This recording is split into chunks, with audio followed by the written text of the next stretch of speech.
What is good, YouTube? Quinn Wade basketball analysis coming to y'all with that instant analysis on analysisplayground.com on YouTube and on the website. We're gonna talk about Luka Doncic and the Dallas Mavericks beating the Los Angeles Lakers in overtime. This was a pretty bad game. I know people gonna look at the ending and it has some big plays, but every game has big plays.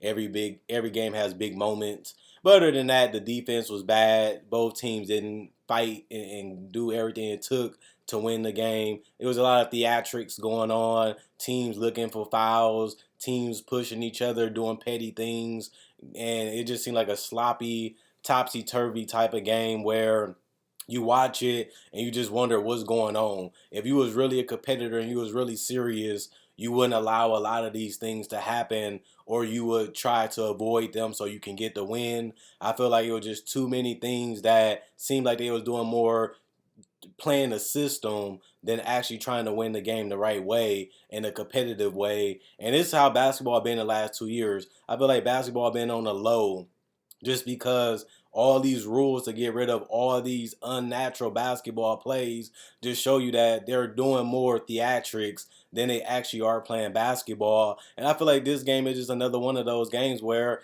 they did more doing whatever it takes to make a unbasketball like play than actually trying to execute, run the offense, try to score, even if it's in isolation. I feel like Dallas did a terrible job running their offense. Same with the Lakers. It was basically pound the rock and basically throw up some bull crap. And I didn't like it. I didn't enjoy it. I feel like it was a longer game than it had to be. Even when you look at the last 2 minutes, I feel like team wise, you can get better shots when you have NBA talent. You playing with the best players in the world. You playing with Luka and LeBron. You should get better shots. And even with Tim Hardaway Jr., I knew all his shots would be bricks, even if they was wide open, and they ended up being that. And I'm not even trying to be tough on them.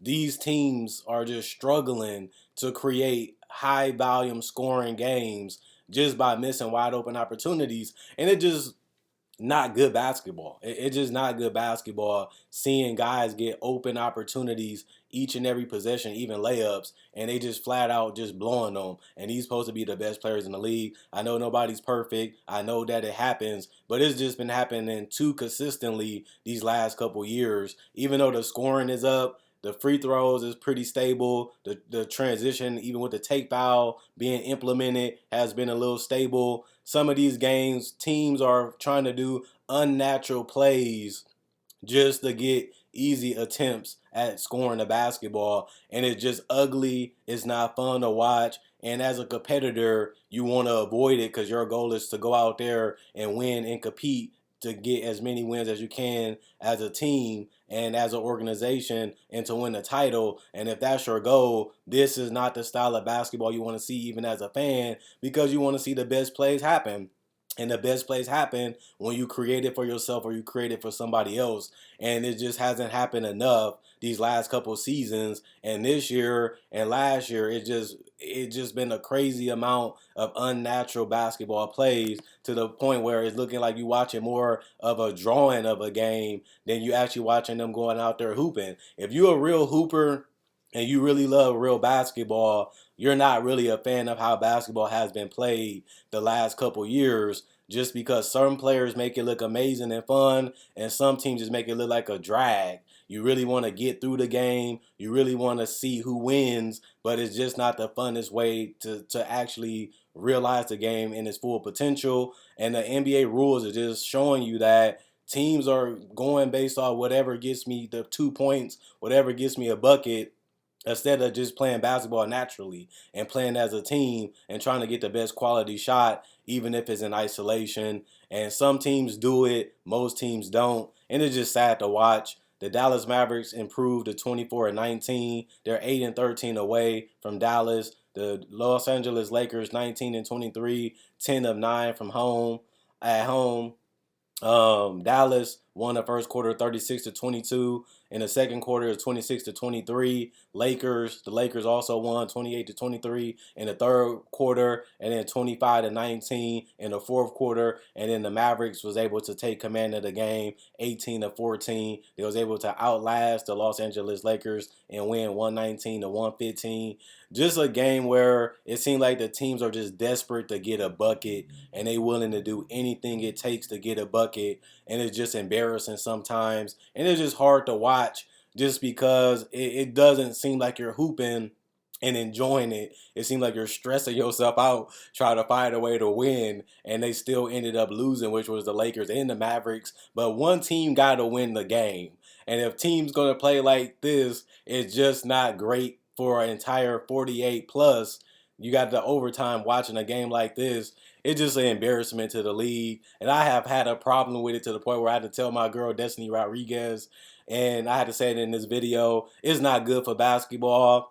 And I'm glad the NBA is taking more steps to take out the bull of the game and allow you to play a more seamless game. This game is supposed to be seamless and straightforward, what you're trying to do on each side of the court. And I feel like they're taking that away with all the fouls and all the unnecessary fouls and the unnatural plays that make the game longer, more boring, more free throws, and just more of a log jam type of game. Christian Wood, I got to give him credit.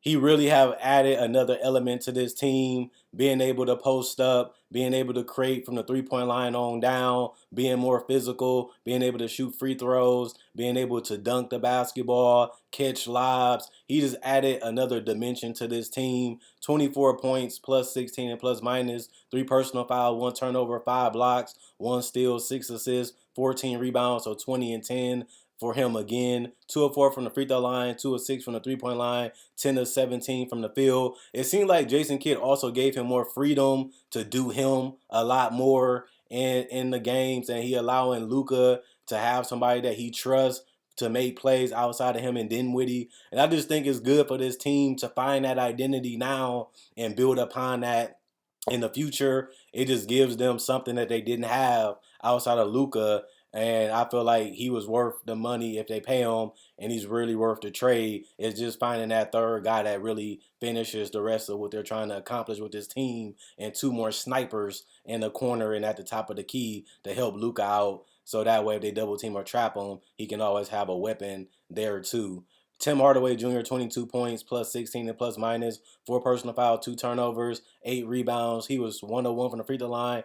He was 3 of 11 from the three-point line, 9 of 21 from the field. Reggie Bullock, the same thing again, 7 points, -2 and plus minus. He had 5 personal fouls, almost fouled out, 1 block, 2 steals, 9 rebounds, 1 of 2 from the free throw line, 2 of 8 from 3, 2 of 8 from the field. Spencer Dinwiddie had a great game, 17 points, plus 8 and plus minus, 3 personal fouls, 3 turnovers, 2 blocks, 4 assists, 4 rebounds, 1 of 2 from the free throw line, 2 of 6 from the three-point line, 7 of 13 from the field.